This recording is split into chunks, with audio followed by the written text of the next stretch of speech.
CSSच्या आरंभ प्रकाशनाचे सर्व ग्रंथ म्हणजे श्रीसिद्ध शिवगोरक्षनाथांचे दिव्य विचारधन आहे. अत्यंत सखोल सत्यार्थ असलेले हे दिव्य ग्रंथ वाचणाऱ्या प्रत्येकाचं आयुष्य उजळून टाकतात. नाथ गीता, नाथ भागवत, नाथ पतंजली योग, अष्टावक्रनाथ गीता इत्यादी अनेक दिव्य ग्रंथ आमच्याकडे उपलब्ध आहेत. आमचा ईमेल ॲड्रेस आहे vssmeditation@gmail.com आणि मोबाईल क्रमांक आहे 9881463305. श्रोते हो, अमृत वर्षा या कार्यक्रमात मी विनीता पिंपळखरे उपाध्याय आपल्या सगळ्यांचं प्रेमपूर्वक स्वागत करते. गेल्या भागात आपण दादांचे आध्यात्मिक गुरु डॉक्टर प.वी. वर्तक यांच्याबद्दल बोलत होतो. मिलिंद दादा आज आपल्या स्टुडिओमध्ये आलेत. मिलिंद दादा नमस्कार. नमस्कार. दादा, भारतीय अध्यात्मामधला पुनर्जन्म हा एक महत्वाचा भाग आहे. त्याबद्दल डॉक्टर प.वी. वर्तक यांचे अनुभव ऐकायला आम्हाला आवडतील. त्यांच्याबरोबर असतानाच एक गंमतशीर उदाहरण सांगतो. काळे म्हणून एक गृहस्थ होते. आपल्या फील्डमधले, नाटकाच्या फील्डमधले म्युझिशियन्स, संगीतकार काळे म्हणून. त्यांची नात, त्यांच्या मुलीची मुलगी ही जन्माला आली आणि जशी ती बसू लागली तशी ती पेटीवरनं म्युझिक वाजवायला लागली. आणि ती 4 वर्षाची असताना मी तिचं शूटिंग केलं कॅमेरा लावून. वर्तक आश्रमामध्ये त्या मुलीला घेऊन आले होते. अनेक लोक बसलेली होती आणि मला आठवतंय सांज ये गोकुळी गाणं होतं, तर ते वाजवायला तिला सांगितलं. तिचा हात भात्यापर्यंत जातही नव्हता. तिची आई तो भाता हलवत होती आणि ती इकडे तिकडे बघून गाणं वाजवत होती. 4 वर्षाची मुलगी. सांजय गोकुळ सारखं इतकं कॉम्प्लिकेटेड गाणं आहे, ज्याच्या आलापापासून नोटेशन इतकं अवघड आहे. ते सगळ्या आलाप, ताना, मुरकी, खटके, गमक त्याच्या गायकीच्या अंगाने ती वाजवत होती आणि पेटीच्या पट्ट्यांकडे बघत पण नव्हती. ती लोकांकडे बघत होती आश्चर्याने, कुतूहलाने, आणि तिला मजा वाटत होती की लोक आपल्याकडे अशी बघतात शॉक बसल्यासारखी किंवा कौतुकाने. तर तिला ते वाजवा सांगितलं की ती वाजवायची. हे गाणं वाजव म्हटलं की ती वाजवायला सुरुवात करायची. ती बघायची पण नाही. बालगंधर्वांची गाणी किंवा इतकी अवघड गाणी त्यावेळेच्या नाट्यसंगीतातली ती आलापताना मुरक्यांसहित वाजवायची न बघता. ह्याचं सगळं शूट केलेलं आहे मी. हे प्रत्यक्ष बघून सुद्धा नाकारणारी लोक आहेत जगात, त्याला आपण काही करू शकत नाही. पण हे आहे तर याचा अभ्यास करायला पाहिजे. त्यांनी सांगितलं असेल ना पास्ट लाईफचं तिचं काय आहे वगैरे. सांगितलं ना, ती मागच्या जन्मी कोण होती बरं ते पण सांगितलं. बरोबर. अजून एक जण होता. नुमवी शाळेमध्ये एका मुलाची अशीच त्यांनी सभा ठेवलेली होती आणि तो संस्कृत मधला गीतेचा श्लोक सरळ, उलटा, अर्धा कसाही तुम्ही सांगा तो म्हणायचा. सगळे संस्कृत विद्वान पंडित लोक होते, त्यांना त्यांनी पाचारण केलं. बोलवलं की या सभेत आणि तुम्ही विचारा त्यांना. आणि छोटाच मुलगा होता. तर आत्ताच्या जन्मामध्ये शिकून एवढं पाठ करून 750 श्लोक उलटे पालटे, खाली वरती, मधनं खालचा श्लोक वरचा, असं कुठलंही कोणी सांगितलं तर तो म्हणून दाखवायचा. तर हे पुनर्जन्माचाच भाग होता आणि त्याच संदर्भामध्ये त्यांनी ही सभा भरवली होती. एक संस्कृत पंडित उठले आणि त्यांनी त्याला श्लोक विचारला. तर तो गडबडला मुलगा सेकंदभर आणि तो म्हटला, हा कुठला? या 750 श्लोकामधला नाही, तुम्ही चुकीचा श्लोक म्हणता. ते म्हणले, नाही असं होणंच शक्य नाही, तुला येत नाही येतो. मग त्यांनी 1 सेकंद गॅप घेतली आणि तो म्हणला, हा तुम्ही म्हणताय श्लोक हा या नंबरचा आहे, तो श्लोक असा आहे, तुम्ही चुकीचा म्हणताय श्लोक. आणि तो श्लोक असा आहे, तो उलटा असा आहे, खालनं म्हटला तर तो असा आहे, वरनं म्हटला तो असा आहे. हे सगळं त्यांनी म्हणून दाखवलं. सगळी सभा गार झाली. कोणी आवाज केला नाही की हे खोटं आहे म्हणून. तर असे अनेक प्रसंग झाले. पूर्वी मीडिया नसल्यामुळे ह्याला प्रसिद्धी मिळाली नाही. आज डॉक्टर वर्तक असते तर त्यांना लोकांनी डोक्यावर घेतलं असतं, कारण अष्टसिद्धी त्यांना प्राप्त होत्या. हो, अणिमा, लघिमा या सिद्धींचाही त्यांनी त्यांच्या आयुष्यामध्ये अनेक प्रसंगांमध्ये ते सगळं सांगितलेलं आहे. तुम्ही जरूर वाचू शकता. त्यांची आई जेव्हा वारली तेव्हा ओंकारेश्वर मंदिराच्या तिथे पूर्वी दहन क्रिया, अग्नी संस्कार क्रिया केल्या जायच्या. खूप जुनी गोष्ट. तर काही कारणामुळे आईचे त्यांचा काही संपर्क नव्हता, पण त्यांना आईच्या अंतिम विधीला जायचं होतं. ते जाऊ शकले नाही. मग ते साधनेला बसले. तर अनेक लोकांनी त्यांना तिथे बघितलं उभे असलेला. तर हा लिंगदेह त्यांचा तिथे होता आणि लोकांनी विचारलं पण की अरे तू कसा आलेला आहेस. ते शांतपणे उभे होते, ते काही बोलले नाहीत, कारण बोलू शकत नव्हते, लिंगदेहानेच गेले होते. आणि मग घरी आल्या लोकांना दिसलं की हे तिथेच बसलेले होते. ते म्हणाले, तू तिकडे आला होतास, आमच्या आधी कसा आला? तर म्हणे, मी तिकडे नव्हतो, मी लिंगदेहाने आलो होतो. तर लोकांनी प्रत्यक्ष बघितलेले असे अनेक प्रसंग आहेत. तर त्यांच्याबरोबरच्या संपूर्ण 16-17 वर्षाच्या प्रवासामध्ये आध्यात्मिक अनेक गोष्टींवरती चर्चा झाल्या. माझ्यासमोर असे अनेक प्रसंग घडलेले मी बघितलेले आहेत की त्यांच्याकडे एक जण आले आणि ते रोगांनी ग्रस्त होते आणि सगळी फॅमिली सतत आजारी पडायची. तर त्यांनी ध्यान लावलं आणि त्यांना दिसलं की त्यांच्या मागे एक जण बसलेले आहेत. तर त्यांनी वर्णन केलं की त्यांनी असं असं पागोटं घातलंय, असं त्यांच्या गळ्यात ते कसली तुळशीची माळ आहे किंवा काय, आणि असे असे त्यांचे कपडे आहेत. तर ते जे सगळं वर्णन ऐकून ते चपापले, ते म्हणले हे आमचे पणजोब आहेत. मग जे काय त्यांनी सांगितलं की काय झालं होतं, कशामुळे हे होतं, आणि मग ते निराकरण त्याचं झालं आणि मग ती फॅमिली परत कधी आजारी पडली नाही. हा तो सगळा इतिहास त्याच्यामध्ये आहे. पण अशा अनेक घटना मी माझ्या डोळ्यांनी माझ्यासमोर अनुभवलेल्या आहेत. तर वर्तकांचा प्रवास दिव्यच आहे. एका ऋषीचा असतो तसाच आहे. त्यांचे अनेक जन्म त्यांना माहिती होते की ते कोण होते, शिवाजी महाराजांच्या काळात ते कोण होते वगैरे पासून सगळा त्यांचा प्रवास त्यांना माहिती होता. त्यांच्याबरोबर मी अनेक ठिकाणी व्याख्यानाला जायचो. तर खडकीच्या तिकडे ज्या मिलिटरीचे ऑफिसेस आहेत आणि मोठमोठे त्यांचे एरियाज आहेत, तिथे त्यांना व्याख्यानासाठी बोलवलं जायचं. आणि जे सैनिक किंवा कमांडोज किंवा असे जे लोक असायची, ते लोक यांचं व्याख्यान जेव्हा अटेंड करायचे तेव्हा ते म्हणायचे की माझ्या समोर घडलेली घटना, कारण मी हे शूटिंग करायला गेलो होतो त्यांच्याबरोबर. तर त्यांनी स्वतःहून येऊन सांगितलेले मी स्वतःहून डोळ्यांनी बघितले, ऐकले की आज आम्हाला खूप अभिमान वाटतोय आमच्या कामाचा आणि भारताचा. कारण की ज्या प्रकाराने भारताला सगळ्या जगामध्ये हेटाळणी केली जाते, त्याची हेटाळणी करणं किंवा त्याला लोअर असं दाखवणं, ही जी प्रोसेस होते तर ती आमच्यासाठी खूप वाईट आहे. कारण आम्ही देशासाठी लढत असतो, पण देशातलेच आपल्या भारतातलेच लोक जे मोठ्या मोठ्या पदावर आहेत त्यांचाच भारताच्या बद्दल खूप आदर नसलेली अशी जी स्थिती आहे, त्याच्यामुळे मॉरल खच्ची होण्याची प्रोसेस आमची होत असते.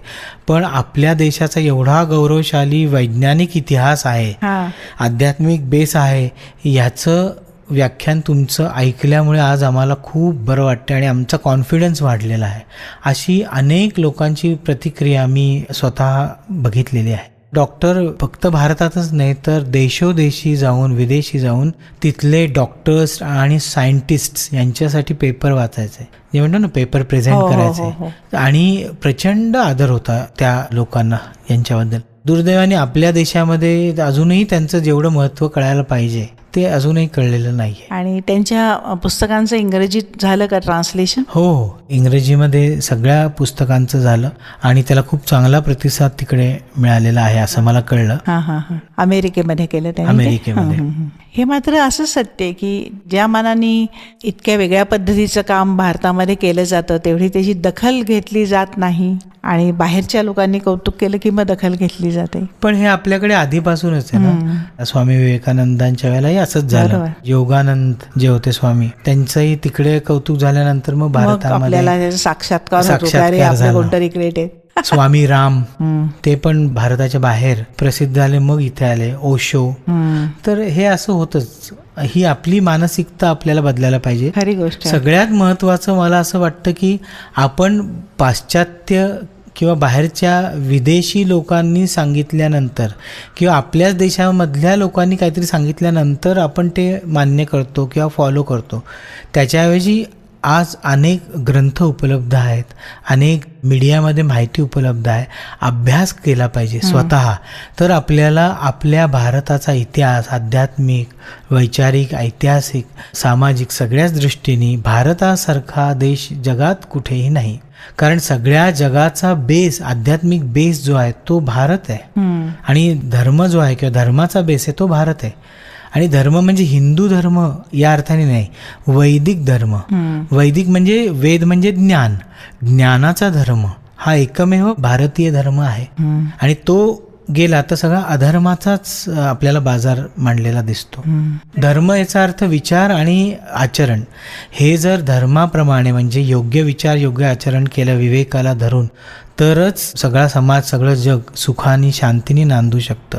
त्याचा बेस भारत आहे. खरंय, खरंच आहे. म्हणूनच भारत आता विश्वगुरु होण्याच्या मार्गावर वेगानं पुढे चाललेला आहे. दादा, एक विनंती आहे, ध्यानगीत गाल? हो, जरूर. सगळ्यांनी डोळे बंद करा. Relax your body, relax your mind.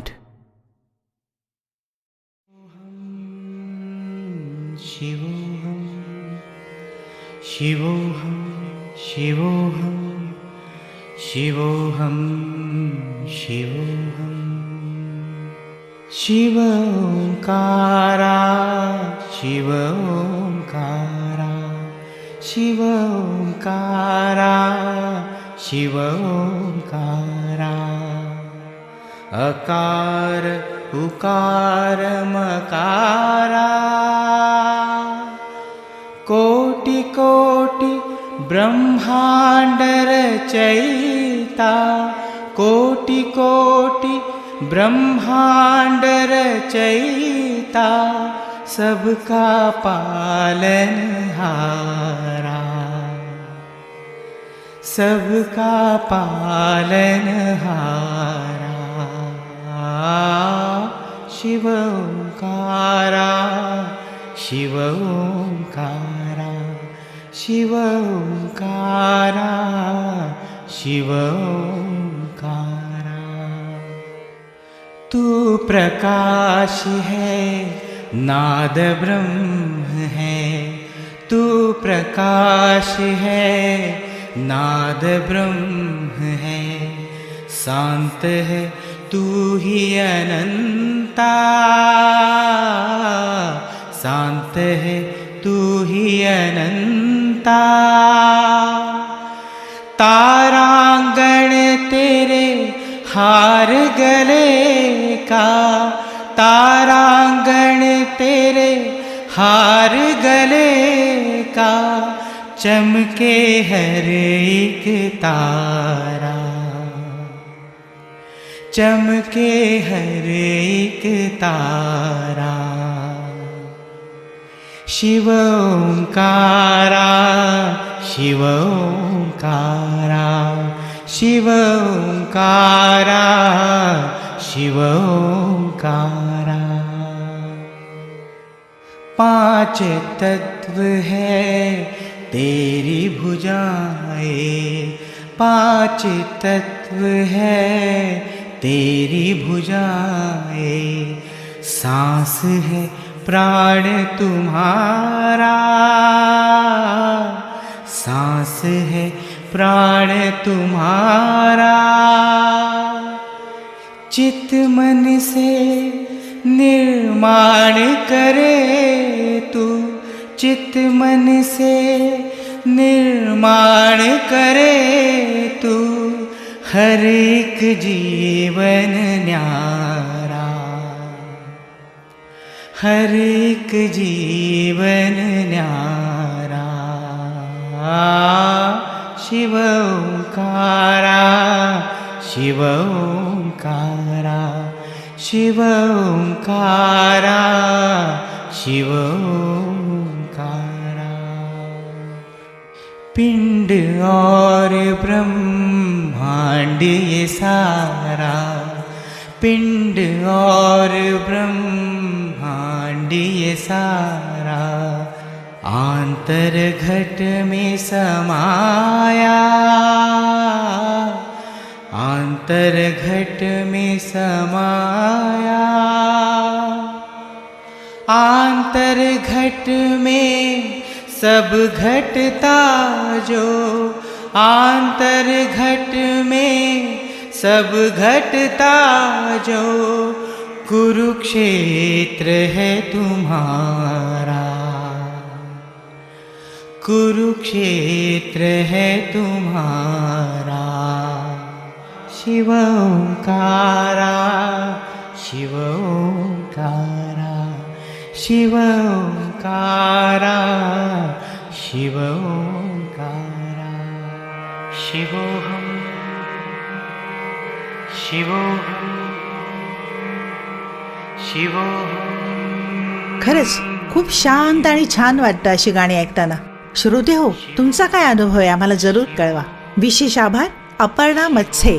आमच्या वैश्विक सिद्ध साधनेशी जोडलं जायचं असेल तर फेसबुकवरचं आमचं अकाउंट आहे VSS mission, Instagram account Nityopanishad, website www.vssmission.in, YouTube channel VSS mission. त्यावर तुम्हाला अनेक आध्यात्मिक कार्यक्रम बघायला मिळतील. तुम्हाला काही आध्यात्मिक प्रश्न असतील तर आम्हाला ईमेल करा. आमचा ईमेल ॲड्रेस आहे vssmeditation@gmail.com आणि फोन नंबर आहे 918308788500. पुन्हा भेटूया पुढच्या एपिसोड मध्ये. अलक्ष निरंजन